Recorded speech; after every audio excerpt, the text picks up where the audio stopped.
Olá, nós vamos começar hoje o módulo Antropologia da Mulher na visão de Edith Stein.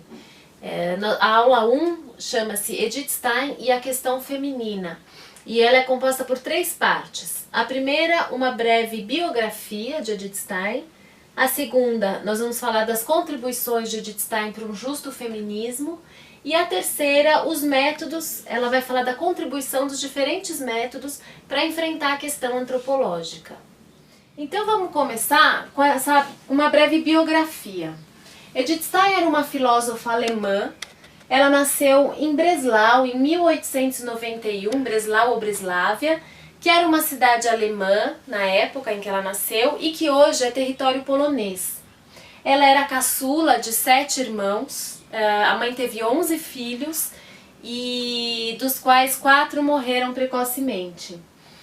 E a mãe, chamava-se Auguste Courin, ela foi uma figura feminina muito importante na formação de Edith Stein.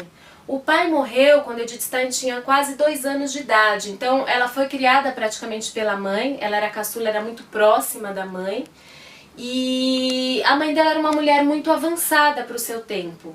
Quando o pai faleceu, o pai era um comerciante de madeira, os familiares, os tios de Edith Stein, queriam que a mãe vendesse o negócio e alugasse uma casa grande onde ela pudesse viver da renda de aluguel de quartos para conseguir sustentar os filhos.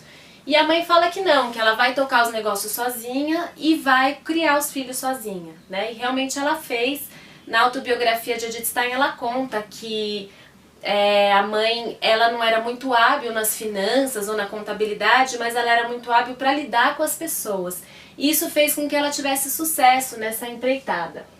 Além disso, a mãe, ela sempre incentivou a vocação das filhas, né? Numa época em que se prezava prevalentemente pelo casamento, onde a mulher ainda não ocupava muito espaço na vida social, ela sempre apoiou a escolha das filhas em relação à vocação.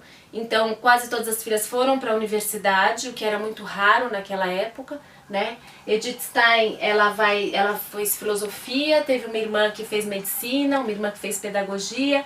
Então era algo muito avançado para a época. Então essa abertura da mãe deu também uma amplitude para Edith Stein em relação à questão feminina, né? O que ela vivenciou isso em casa.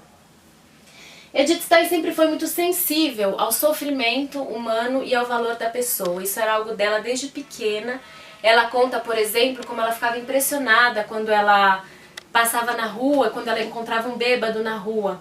E ela toma a decisão de nunca colocar uma gota de bebida na boca, porque ela fala que ela não queria perder a liberdade intelectual e a dignidade dela, né? E também na Primeira Guerra Mundial, ela vive entre as 2 grandes guerras. Então ela vive esse clima onde o outro era visto como um mal a ser exterminado. E ela vai enfrentar essa questão de uma antropologia, de afirmar o valor da pessoa, tanto através de gestos concretos na sua vida pessoal, como também na questão, no percurso investigativo, né? Toda a filosofia dela vai se desenvolver nesse sentido, de enfrentar as grandes questões do seu tempo. Então, na Primeira Guerra, ela estava fazendo doutorado nessa época, e quando estoura a Primeira Guerra, ela para tudo e vai ser voluntária na Cruz Vermelha, trabalhar com os doentes de guerra, com os feridos de guerra. E ela fala, né, nessa época que não dava para ela pensar nos afazeres pessoais, para ela ter uma vida pessoal, quando a guerra estava acontecendo, que depois que a guerra acabasse, ela podia voltar a pensar na sua vida privada. E na Segunda Guerra Mundial a mesma coisa. Ela é orientada por orientador espiritual dela, um acompanhador espiritual dela, a escrever uma autobiografia. Por quê? Porque ela vem de uma família judia, numa época em que o nazismo estava crescendo, né, e a perseguição ao povo hebreu estava se intensificando.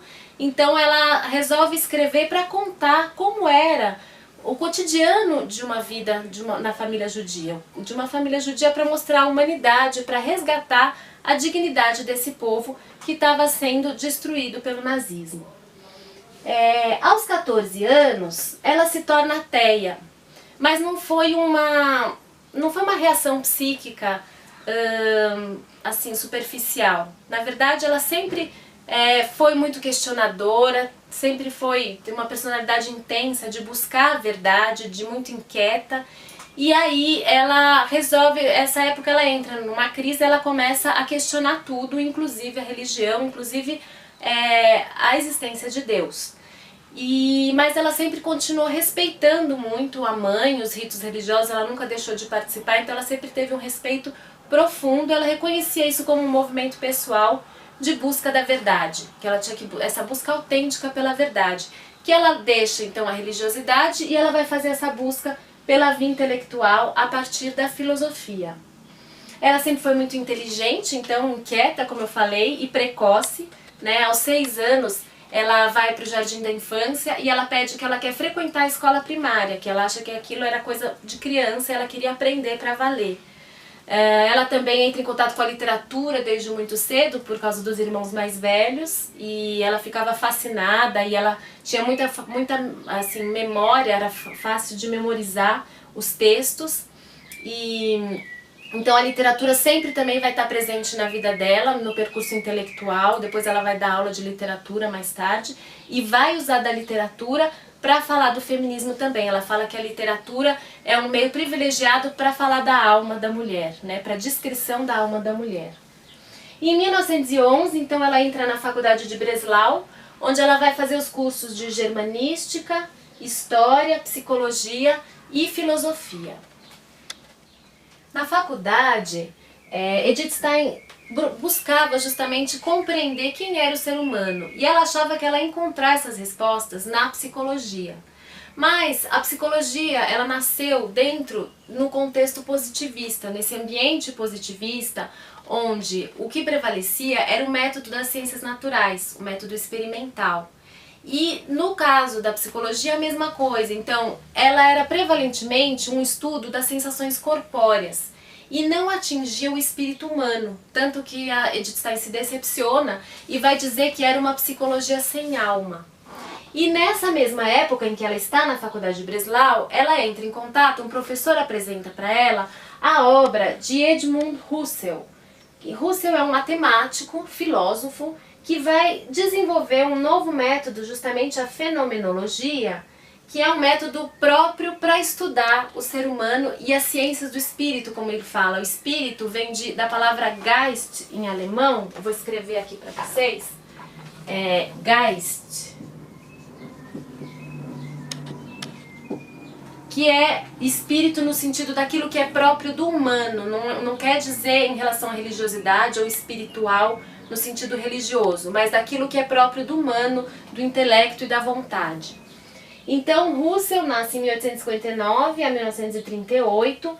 Ele estava na faculdade em Göttingen desenvolvendo o método fenomenológico, e nessa época vários filósofos iam para lá para estudar e aprender esse novo método.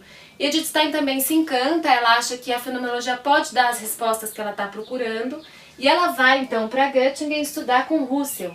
E faz parte do chamado Círculo Fenomenológico de Göttingen, ou Gotinga em português, onde reunia filósofos como Max Scheler, Martin Heidegger, Konrad Marcius e outros importantes filósofos que estavam aprendendo o método fenomenológico. Cada um na sua área. Konrad Marcius, por exemplo, ela era bióloga e vai desenvolver também com o método fenomenológico as suas pesquisas nessa área. E Edith Stein, então, vai sempre se voltar para a questão antropológica, que era a questão de fundo dela. Quem é o ser humano? Então, a partir do método fenomenológico, ela vai enfrentar essa questão. Em 1916, ela termina o doutorado dela sobre o tema da empatia, que é uma vivência particular que nos permite reconhecer quando estamos diante de um outro ser humano, que possibilita a vida social, o encontro, a intersubjetividade, a compreensão de um semelhante, do outro. Né? Então ela vai desenvolver essa tese. Como eu falei, no meio do doutorado, ela para o doutorado no meio dos estudos para servir na Cruz Vermelha e depois ela retorna. E quando ela termina o doutorado, ela se torna assistente de Husserl na Universidade de Friburgo. Ela vai para lá então trabalhar como assistente dele, e depois de um tempo ela resolve deixar a assistência a Husserl porque ela quer desenvolver pesquisas de uma forma mais autoral. Ela percebe que se ela fosse ser assistente a vida inteira, ela não ia conseguir desenvolver as suas próprias pesquisas. Ela tenta lecionar, era um sonho dela lecionar na universidade, mas ela é impedida por ser mulher. E o próprio Russell não a apoia nesse projeto, apesar de conhecer a competência dela, mas pelo fato de ser mulher, ainda não era bem aceito na sociedade da época. Em 1921, ela se converte ao catolicismo.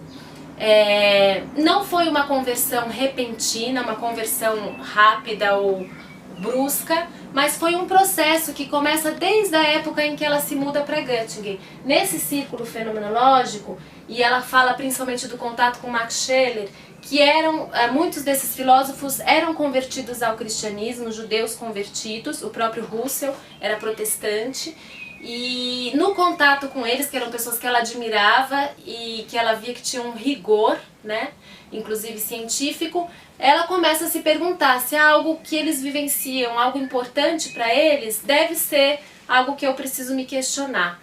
E ela mesma fala da importância do método fenomenológico para dos princípios do método fenomenológico é a abertura para os fenômenos, para que deixe que os fenômenos se mostrem a nós. Então ela fala que ela percebe que ela estava fechada para esse campo de fenômenos, que era o fenômeno religioso, por causa de um preconceito racionalista. E que pela atitude do método de abertura, ela acaba entrando em contato e se questionando profundamente sobre a existência de Deus, né? Então já era um processo que vinha acontecendo e que vai culminar com a leitura do livro da vida de Teresa d'Ávila. Quando ela lê o livro da vida, ela reconhece, ela diz: aqui está a verdade, encontrei a verdade, que é o próprio Cristo, né? Então, depois da sua conversão, ela vai ser professora em 1923 de literatura e alemão no Instituto das Dominicanas em Spira. E ali ela começa a ser conhecida no meio católico e começa a entrar em contato com autores católicos, dentre eles principalmente a filosofia de Tomás de Aquino. E Edith Stein vai colocar em diálogo Tomás de Aquino e a fenomenologia de Russell, e isso vai fazer com que ela elabore uma antropologia original, né? Esse é um diferencial dela, é esse diálogo que ela faz entre Tomás e Russell. Bom, entre 1926 e 1933, ela começa a dar palestras sobre educação e a questão feminina em toda a Alemanha, na Polônia e na Áustria também. Então ela começa a ser conhecida a partir dessas conferências que ela é convidada a dar.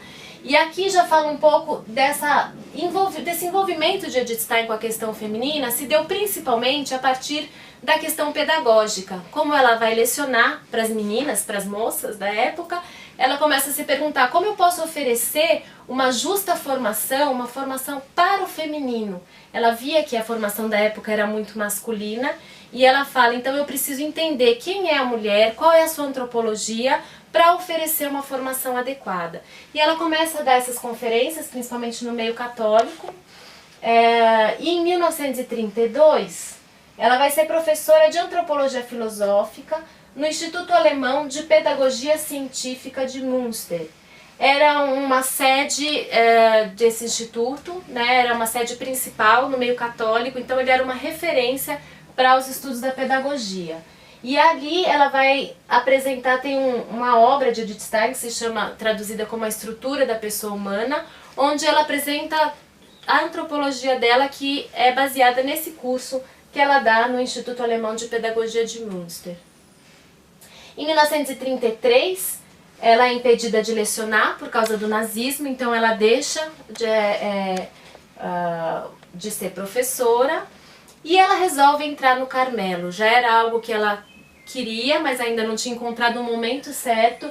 E nesse momento, então, em 1933, ela entra no Carmelo de Colônia e com o nome de Teresa Benedita da Cruz. Teresa em função de Santa Teresa d'Ávila, quem ela era próxima e a sua inspiração, não só no livro da vida, mas também nas Moradas e Castelos, quando ela vai falar da alma, ela se apoia muito nos escritos de Santa Teresa, na mística de Santa Teresa e São João da Cruz.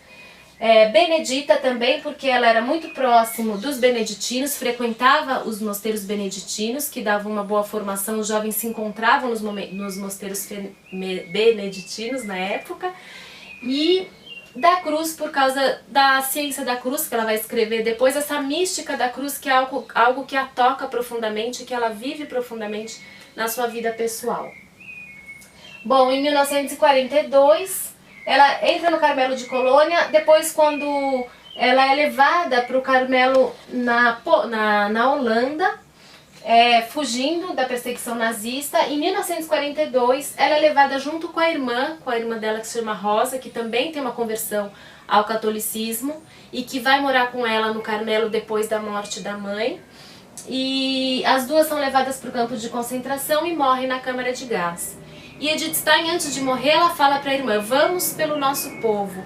Então ela oferece a sua vida pelo povo judeu. E por isso ela é reconhecida como mártir pela Igreja Católica.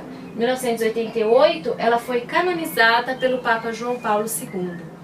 Bom, nós vamos agora para o item B, falar da contribuição de Edith Stein para um justo feminismo.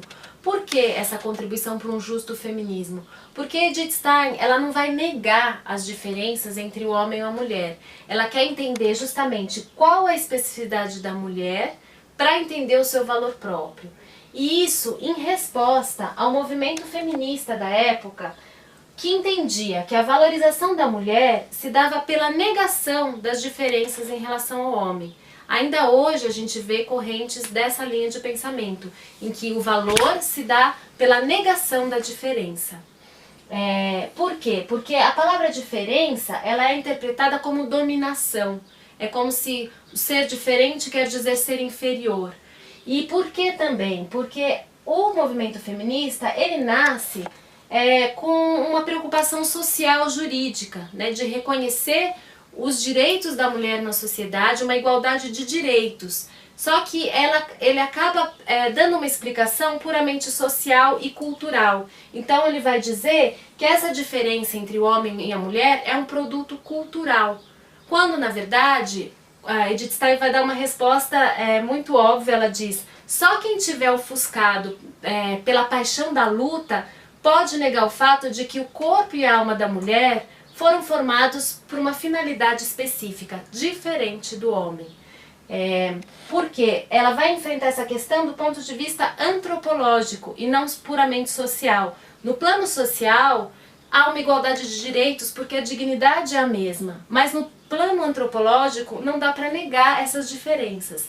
E justamente Edith Stein vai querer responder qual é o valor próprio da mulher a partir da pesquisa, qual é a especificidade da mulher. Então, do ponto de vista antropológico do feminino, antropologia da mulher, por isso que a gente está tratando desse tema, só entendendo qual é a especificidade do feminino, eu posso entender qual é o valor particular próprio da mulher.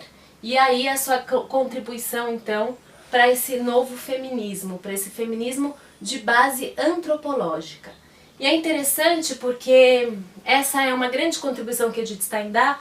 Ela não se fecha na questão da filosofia, mas como ela sempre busca entender, compreender quem é o ser humano, ela não quer perder de vista essa complexidade desse fenômeno que ela está estudando. Então ela vai buscar na teologia, na filosofia, na psicologia, as contribuições de cada um desses métodos. E isso é importante porque evita reducionismos, como é o caso da visão do movimento feminista. E Edith Stein, ela é interessante porque ela consegue com isso dialogar com várias correntes do seu tempo, e a gente consegue dialogar com correntes atuais hoje também. Por exemplo, ela vai evitar o reducionismo de dizer que o ser humano é simplesmente fruto do meio, ou simplesmente fruto da sua força de vontade, que dizem hoje muitos manuais de autoajuda, como se bastasse a minha força de vontade para me formar, para eu ser o que eu quero ser, né? Como se eu não tivesse influência do meio, ou que eu sou simplesmente fruto da minha estrutura inata. Ela vai falar que, na verdade, nós somos o produto, nossa formação se dá a partir da inter-relação de todos esses fatores. É algo complexo que não dá para ser simplificado com uma única visão.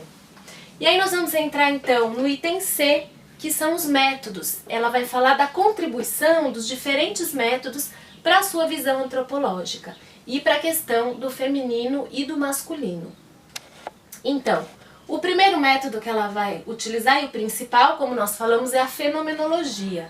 A palavra fenomenologia, ela é formada por duas palavras gregas, phainomeno, que quer dizer aquilo que se mostra, aquilo que se revela, e logos, que quer dizer o pensamento, o intelecto, a nossa capacidade de refletir. Então a fenomenologia é a reflexão daquilo que se mostra, né? Uma reflexão intelectual a partir daquilo que se mostra. Ela busca a essência daquilo que ela quer conhecer. O que é a essência? É o que faz uma coisa ser o que ela é. Então, quando eu busco a essência de algo, eu busco as suas características permanentes.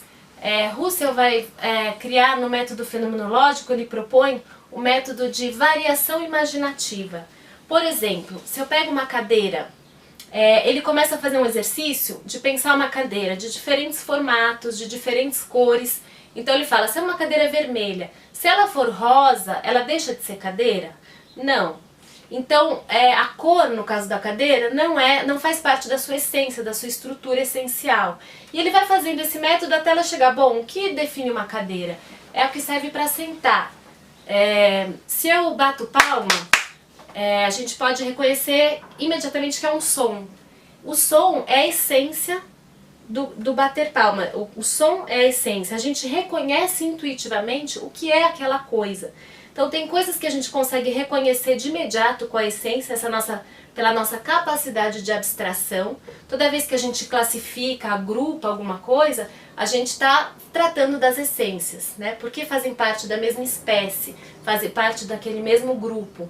Então essa capacidade de abstração do ser humano, Russell fala pela nossa intuição, é possível captar a essência das coisas.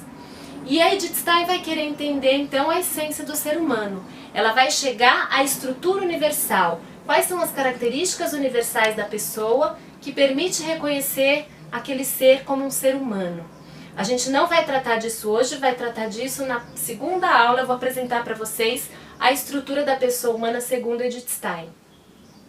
Bom, o segundo método, então ela vai falar que o método da filosofia, da fenomenologia, ele contribui para a questão do feminino porque ele apresenta a essência, ela vai conseguir apresentar a estrutura essencial do ser humano.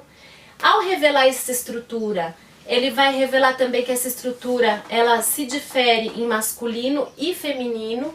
E ele também, a filosofia pode perceber que essa estrutura se preenche de acordo com cada individualidade, porque cada ser humano é único. Então ela fala que a filosofia consegue captar a essência e que existe uma individualidade. Mas não é papel da filosofia trabalhar essa individualidade. Isso vai ser papel da psicologia e de outras ciências. Depois a teologia. Qual que é a contribuição da teologia para a questão do feminino? A teologia, ela trabalha com a revelação divina, ela apresenta a revelação divina. Então ela vai trabalhar com fatos históricos e com as questões práticas, né?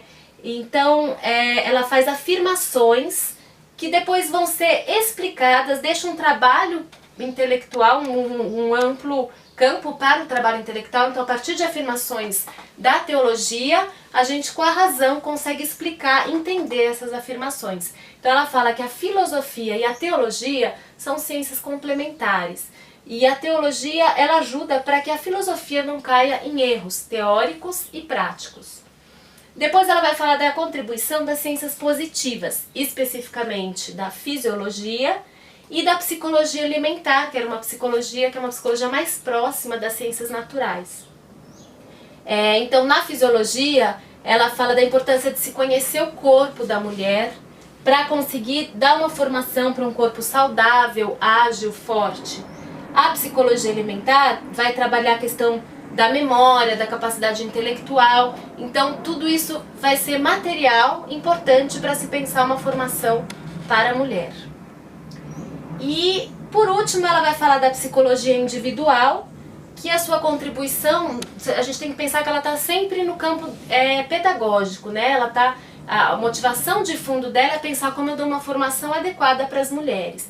A psicologia individual, ela vai apresentar tipos, a tipologia, então tipos de mulheres.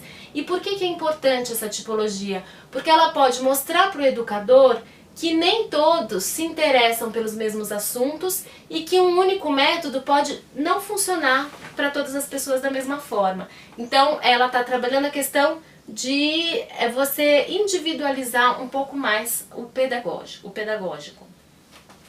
E essa tipologia, ela também fala da importância, a tipologia é importante para nortear o trabalho, mas a gente não pode cair no erro de usar isso como uma estrutura rígida.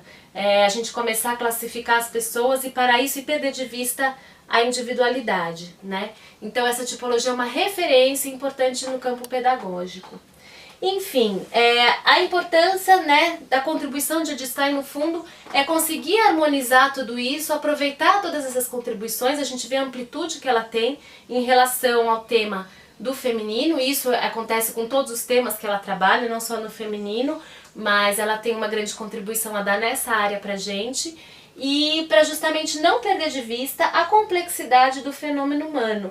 A gente não absolutizar nenhum método para não reduzir a pessoa. Nessa primeira aula, então, nós vimos uma breve biografia de Edith Stein, a importância da mãe na formação dela, na formação feminina dela também, essa visão da questão feminina. Vimos o envolvimento dela com as grandes questões do seu tempo, tanto do ponto de vista pessoal como intelectual. E vimos a contribuição dela para um justo feminismo, do ponto de vista de resgatar a especificidade e o valor próprio da mulher, e também os métodos que ela se utiliza para enfrentar a questão antropológica. Nós vamos dar continuidade nas próximas aulas, retomando, né, a estrutura essencial da pessoa humana. Vamos falar também da participação da mulher, da importância da participação da mulher na vida da sociedade. E antes de finalizar, só queria deixar então uma pergunta para vocês, para ajudar a fixar esse conteúdo e a refletir um pouco. A pergunta é: qual a principal diferença entre a visão do movimento feminista e a visão de Edith Stein em relação ao valor da mulher? Deixo então essa pergunta para vocês e até a próxima!